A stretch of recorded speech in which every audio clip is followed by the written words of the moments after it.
What drives a person to hate so deeply, so irrationally, that he chooses to exterminate millions?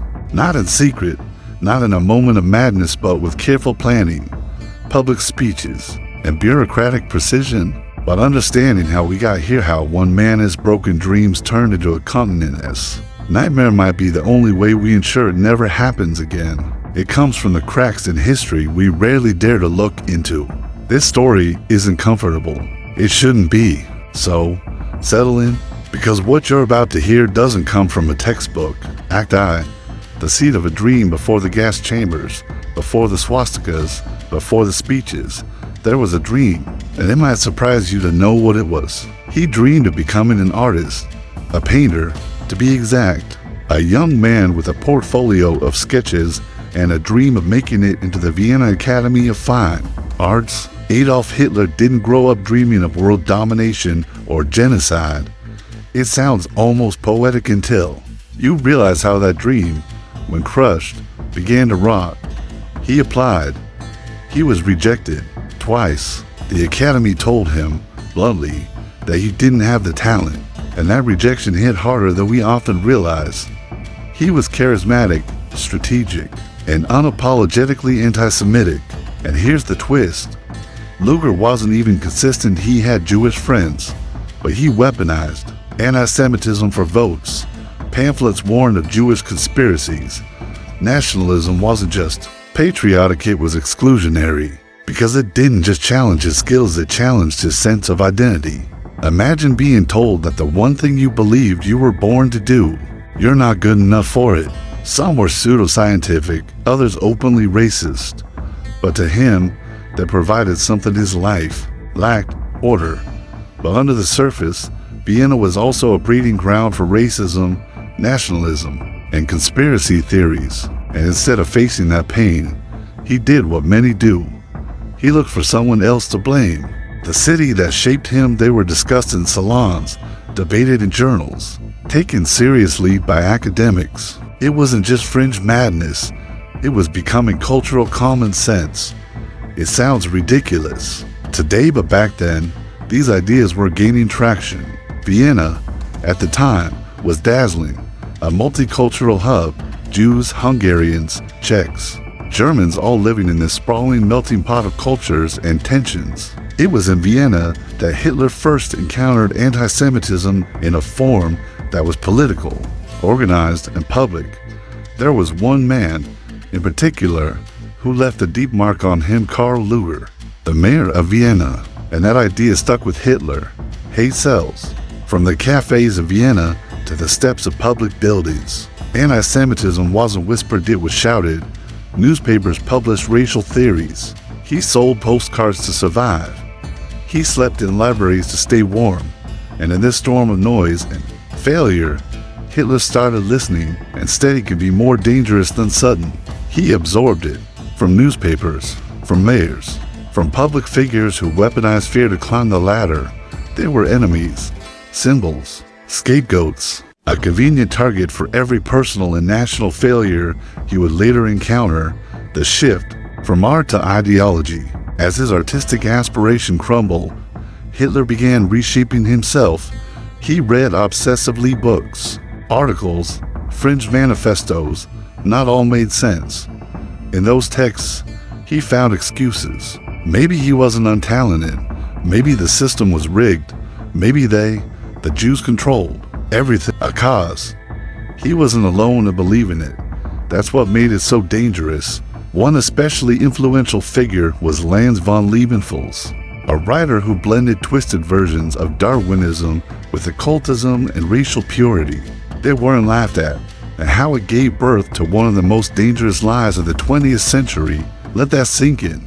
Real example, from rejection to rage. Here's something most people don't know. After his rejection from art school, Hitler lived in homeless shelters. One of his bunkmates later recalled that Hitler rarely spoke but read obsessively, especially the anti-Semitic tabloids. One paper, Der Ostara, ran wild stories about Jewish conspiracies and racial destiny. Hitler absorbed it like gospel. It wasn't instant radicalization, but it was steady. Years later, he would call his time in Vienna the most instructive period of my life. He meant it. A lesson on blame. What's crucial to understand is that Hitler didn't invent this hate. And here's a scary thought.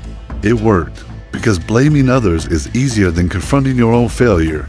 In Hitler's mind, the Jews were no longer just neighbors, set up for Act Two, the war that gave him purpose. But words are one thing, war's another.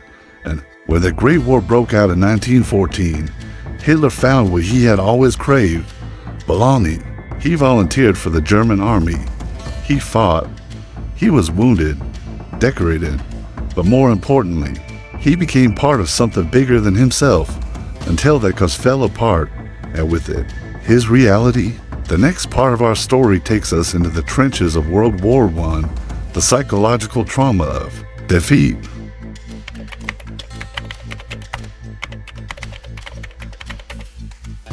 By the time war broke out in 1914, Hitler was no longer just a failed artist. He was a man searching for meaning in a world he didn't understand. And like many in Europe at the time, he found purpose in the roar of nationalism and the promise of glory. But the trenches of World War I didn't just teach Hitler how to fight. They taught him how to hate with structure. The war experience, where hate took shape. Hitler served in the Bavarian Reserve Infantry. He wasn't a general or strategist, just a messenger. That might sound minor, but his role was dangerous, running orders across enemy fire lines, dodging shells. He was wounded twice and awarded the Iron Cross. Quiet, reclusive. He didn't drink, didn't chase women. It gave Germans a way to process humiliation without accountability. Rarely joined in the laughter or jokes, but he listened. And here's where things get dark. Too many of his comrades, Hitler, seemed odd, and when the war ended, Germany humiliated, its economy collapsing. Hitler, like millions of others, was crushed. One of those meetings was a fringe group called the German Workers' Party, or DUP. But instead of despair, he found something else. Just angry men in back rooms ranting about nationalism, race, and revenge. A target. They hadn't been crushed militarily, they believed they had been sold out politically. This was the beginning of the stab in the back myth of conspiracy theory. That Germany didn't lose the war on the battlefield, but was sabotaged by Jews, communists, and traitors at home. The stab in the back myth, a dangerous narrative, passionate, furious. He didn't just speak, he roared. After Germany's defeat, many soldiers returned home feeling betrayed. This myth wasn't just whispered at beer halls. It was shouted from the pages of newspapers and by angry politicians. The city was in chaos, leftist uprisings, food shortages, revolutionary fervor. Within months, he was its face. Germany's monarchy had collapsed. The Weimar Republic had just been born but looked fragile and doomed, and Hitler swallowed it whole. The idea of betrayal fit perfectly into his growing narrative. Germany would rise again, but only after it purged the corrupting forces from within. Real example, Munich. 1919, after the war, Hitler returned to Munich, unemployed and angry. Here, in the wreckage, Hitler was recruited not by a radical group at first, but by the military itself. His job, infiltrate small political meetings and report on any revolutionary activity. They had no power, no money. But Hitler didn't just observe. He stood up and spoke. And if you find a wound deep enough, you don't need logic, you need a mirror that reflects someone else as the enemy. Still see entire groups blamed for complex problems. Still see how economic hardship, cultural anxiety, and wounded pride can be manipulated into rage. And that speech changed everything. The birth of a voice. People were stunned by him. He wasn't polished, but he was fiery. What's terrifying is how his anger resonated. He told the audience exactly what they wanted to hear. That Germany was the victim, that the Jews were responsible, that a pure, united Germany could rise again if the parasites were removed. These weren't new ideas, but no one was saying them with Hitler's intensity. He was invited to join the party. Soon, the DUP became the National Socialist German Workers' Party, the Nazi Party. Analyzing the shift, why the crowd listened. Why did people listen? Because Hitler didn't just appeal to reason, he appealed to emotion. He gave the broken pride of a defeated people something to cling to, blame, clarity, and purpose. That's what makes ideologies dangerous.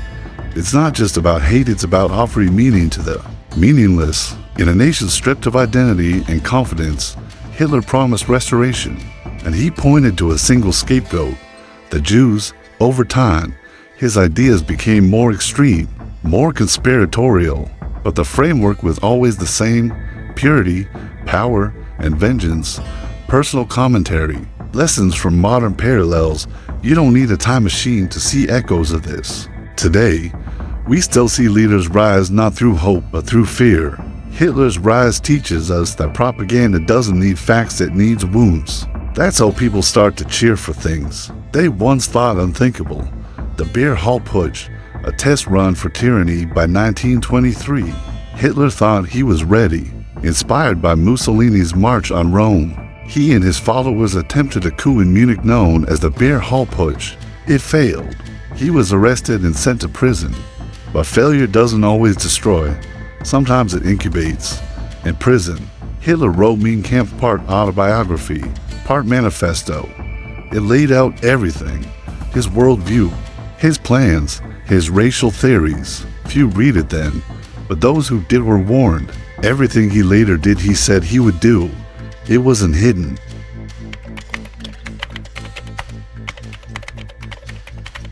When Hitler walked out of prison in December 1924, he wasn't just a failed revolutionary. He was now an author, a self-styled prophet, and more importantly, he was patient. The Beer Hall Putsch had taught him something vital. Violence could ignite movements, but laws could sustain them. From that moment on, Hitler would pursue power not through rebellion, but through democracy itself. And disturbingly, it worked. Germany's deepening crisis, fertile ground for extremism. The late 1920s and early 1930s were catastrophic for Germany. Hyperinflation made money worthless. In 1923, you could carry a suitcase of cash and still not afford bread. Families watched their life savings vanish overnight. And then came the global Great Depression. In 1929, Germany was hit even harder. Unemployment soared. Hunger spread. Faith in the Weimar Republic crumbled. Hitler painted himself not just as a nationalist, but as a savior who would rescue Germany from disgrace. That's when Hitler returned, not as a street agitator, but as a calculated politician.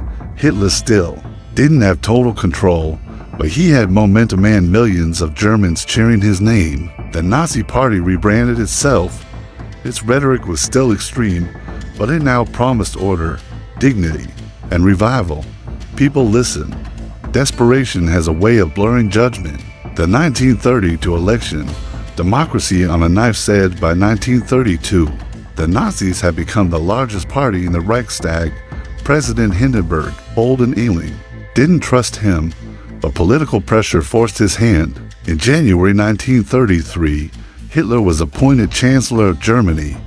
That was the beginning of the end, because the man who had once tried to destroy the government from the outside was now inside. With the keys, the Reichstag fire, a convenient catastrophe. 1 month later, in February 1933, the Reichstag, the German parliament building, was set on fire. Whether it was an act of protest or a false flag operation, the result was the same: fear. A young communist was arrested. But to this day, historians debate who really lit the flames. And fear gave Hitler a gift. He convinced the president to sign the Reichstag fire decree, a sweeping emergency law that suspended civil liberties, allowed mass arrests, and silenced the press. It was marketed as temporary. It was the work of ordinary people who believed they were saving Germany. It never was.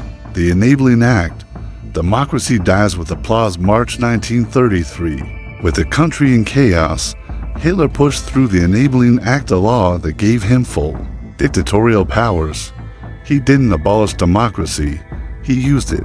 The parliament voted to give him the authority to pass laws without their consent. Many members were intimidated. Others, tragically, supported him. That's how terror works. It doesn't just attack the body, it isolates the soul. That is the haunting truth. The fall of the Weimar Republic wasn't just the work of thugs. By legal means, Democracy was erased. Real example, the silence of neighbors. One Jewish woman in Berlin recalled that when new anti-Semitic laws were passed, her neighbors stopped greeting her, not out of hatred but out of fear. They didn't want to be seen talking to her. In just a few years, Jews were stripped of citizenship, barred from professions, and eventually rounded up. The horror didn't happen in secret. It happened with official stamps, printed laws, and radio broadcasts. The machinery of genocide, bureaucracy, and evil. The Holocaust didn't begin with gas chambers. It began with words. Then came lists, IDs, laws, registrations, deportation orders, train schedules. It was systematic, built on administrative cooperation. Tens of thousands of ordinary clerks, train operators, guards, and officials participated not because they were monsters, but because they were following instructions. That's what makes the Holocaust so terrifying. It wasn't the work of a few madmen. It was the work of a society that chose not to question. Personal commentary. Why this history still haunts us, we often ask. How could people let this happen? But the better question is, will we notice if it happened again? Permission to dehumanize others, permission to look away. Most chose silence. A few chose violence. Totalitarianism doesn't arrive waving a red flag. It creeps in through apathy, fear, and the seductive promise of order. In today's world where political polarization is growing, where misinformation spreads faster than truth, and where leaders increasingly attack the press and judiciary, we must remember what happened in Germany, not because it will happen exactly the same way, but because it never has to look the same to be just as deadly. Final lesson, the power of choice. Here's the truth most people avoid. Hitler didn't brainwash a nation. He gave it permission to believe they were superior. But the people still had a choice. Some chose to resist. History doesn't ask us to be perfect, but it does demand that we choose. Every time we see a stereotype go unchallenged, every time we laugh at a cruel joke, every time we say, "That's not my problem," we are choosing. The story of Hitler isn't just about evil.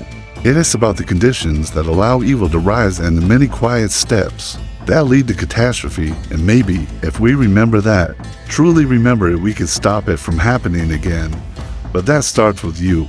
So, what kind of choices will you make when the next storm begins to form?